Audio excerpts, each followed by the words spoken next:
Séptimo domingo del tiempo ordinario, ciclo C, 20 de febrero del 2022.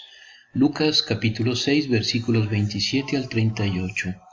En el primer punto meditamos.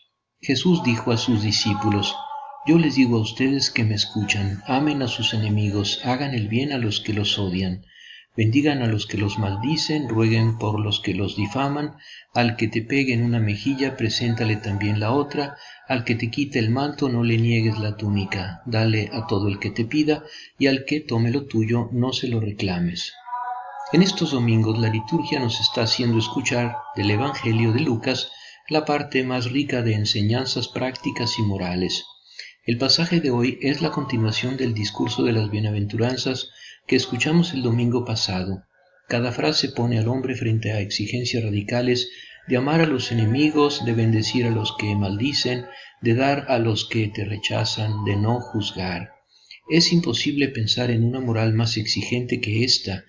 Para enfrentarla hay que permanecer aterrorizados y desanimados y exclamar como lo hicieron los apóstoles en otra ocasión: si así es, ¿quién podrá salvarse jamás? Sin embargo, así sería de estas cosas si estas cosas fueran ley y no evangelio. La ley rastrea tus obligaciones y te deja solo para lidiar con ellas, por lo tanto no hace más que exponer tu debilidad y darles plena conciencia de la caída, preparando así solo una nueva materia de condenación ante Dios. Pero Jesús no proclama aquí una ley, sino su evangelio, es decir, su buena noticia. ¿Dónde está la diferencia? Pablo continúa diciendo: ya no hay más condenación para los que están en Cristo Jesús, porque la ley del Espíritu que da vida en Cristo Jesús les ha librado de la ley del pecado y de la muerte. En efecto, lo que era imposible para la ley, porque la carne la hacía impotente, Dios lo hizo posible enviando su propio Hijo. Este es, pues, el punto del que debemos partir para comprender la página del Evangelio que tenemos hoy ante nuestros ojos con sus obligaciones tan exigentes. No son la condición para poder acercarse a Dios, más bien son la consecuencia del hecho de que Dios se ha acercado a nosotros. Al enviar a su propio Hijo, Dios ha creado algo tan nuevo y revolucionario que entonces es comprensible y posible que un hombre perdone, olvide, ame a todos, perdone a todos, no juzgue a nadie, no pida venganza. En efecto, este hombre ha sido cambiado, tiene un corazón nuevo que es el corazón mismo de Jesús, para quien las cosas que pide ya no son imposibles. Si nos fijamos bien, en la liturgia de hoy se proclama la acción de Dios, de la que depende todo lo demás y que hace posible la nueva conducta del hombre. Sean misericordiosos como su Padre es misericordioso. Quien se adhiere a Jesús se convierte también en un hombre nuevo, un hombre espiritual, capaz de actitudes marcadas por el amor y ya no por el egoísmo. En esta luz, las peticiones de Jesús ya no son absurdas, las ha cumplido todas y puede hacernos partícipes por su espíritu de su victoria. Hizo el bien a los que lo odiaban y perdonó a los que lo crucificaron, dio a los que no tenían nada que pagar, no juzgó ni condenó a nadie, sino que dejó todo el juicio al Padre. Al respecto, es maravilloso escuchar lo que dice un texto del Nuevo Testamento sobre Jesús. Cristo sufrió por ustedes, dejándoles un ejemplo para que sigan sus huellas. Dejó su causa al que juzga con justicia. Pero Jesús no solo dio el ejemplo, también dio la fuerza, la gracia necesaria para aquellos que la piden, para que enfrenten las mismas cosas que él enfrentó. Y es por eso que podemos exclamar junto con Pablo: todo lo puedo en aquel que me da la fuerza.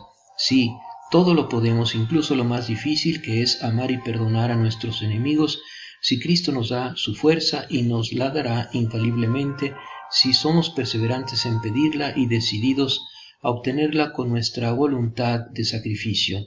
Los santos están allí para testificarlo, y no solo los canonizados, sino también los vivos, los que cada día se enfrentan al mismo mundo violento y despiadado al que nos enfrentamos nosotros y lo vencemos con el poder de la resurrección de Cristo. Ahora podemos acercarnos a las frases del Evangelio con más serenidad, dispuestos a creer que también para nosotros pueden hacerse realidad.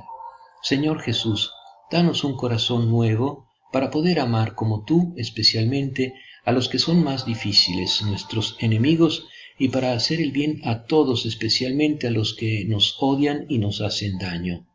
En el segundo punto meditamos: hagan por los demás lo que quieran que los hombres hagan por ustedes. Si aman a aquellos que los aman, ¿qué mérito tienen? Porque hasta los pecadores aman a aquellos que los aman. Si hacen el bien a aquellos que se los hacen a ustedes, ¿qué mérito tienen? Eso lo hacen también los pecadores. Y si prestan a aquellos de quienes esperan recibir, ¿qué mérito tienen? También los pecadores prestan a los pecadores para recibir de ellos lo mismo. Amen a sus enemigos, hagan el bien y presten sin esperar nada en cambio. Entonces la recompensa de ustedes será grande y serán hijos del Altísimo, porque Él es bueno con los desgraciados y los malos.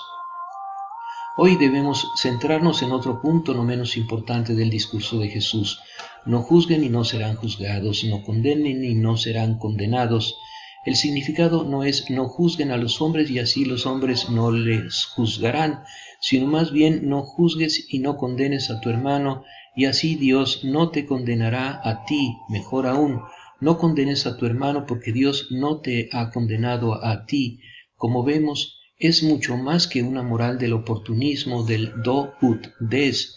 La Escritura tiene palabras muy duras contra la incorregible propensión del hombre a juzgar a los demás. ¿Quién eres tú que te haces juez de tu prójimo? Eres inexcusable, quien quiera que seas, oh hombre que juzgas, porque mientras juzgas a los demás te condenas a ti mismo. En efecto, ustedes que juzgan hacen lo mismo.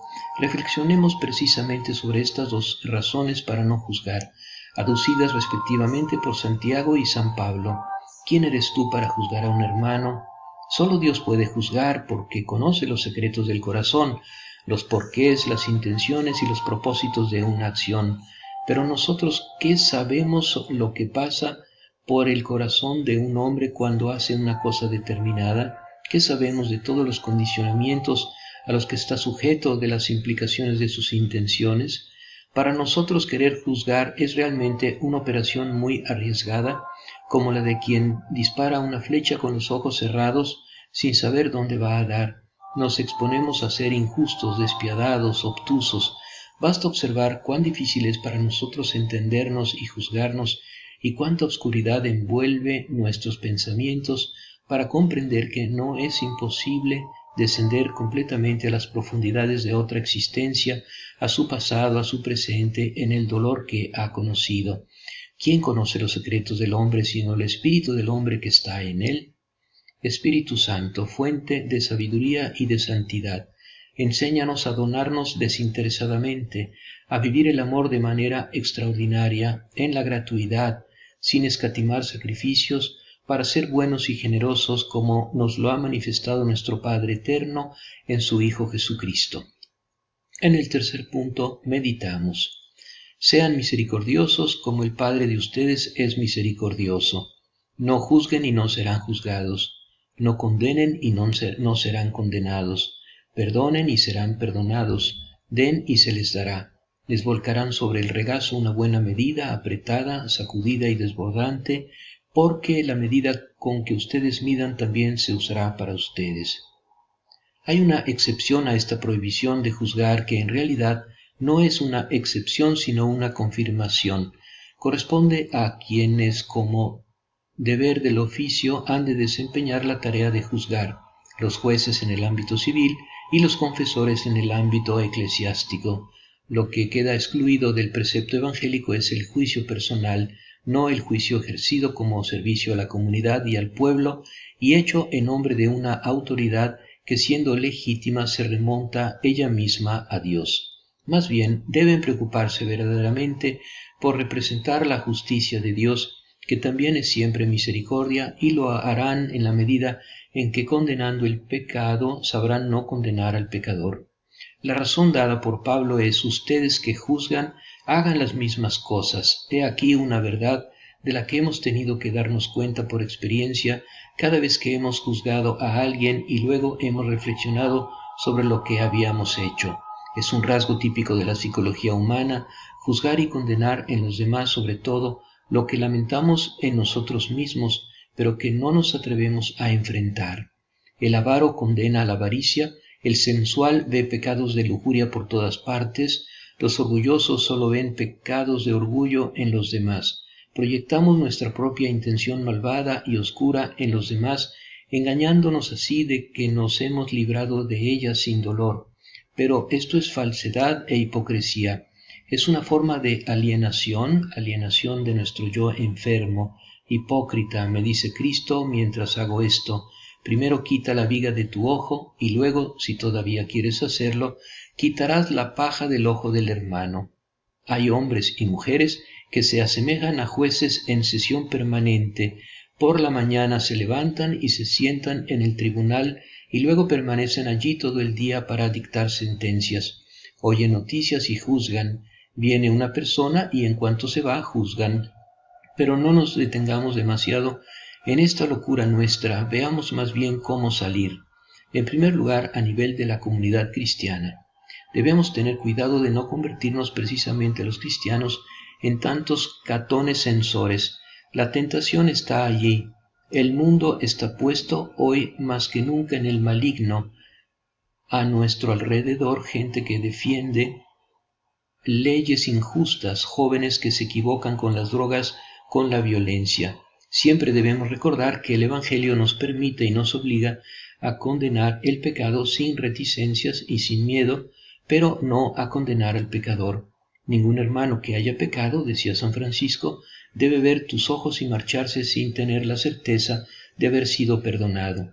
Más cerca de nosotros, en las relaciones cotidianas, en la familia y en el trabajo, no juzguen, no condenen, más bien hablar, expresar con franqueza la reserva, el desacuerdo, la desaprobación. Jesús condena el juicio, no la corrección.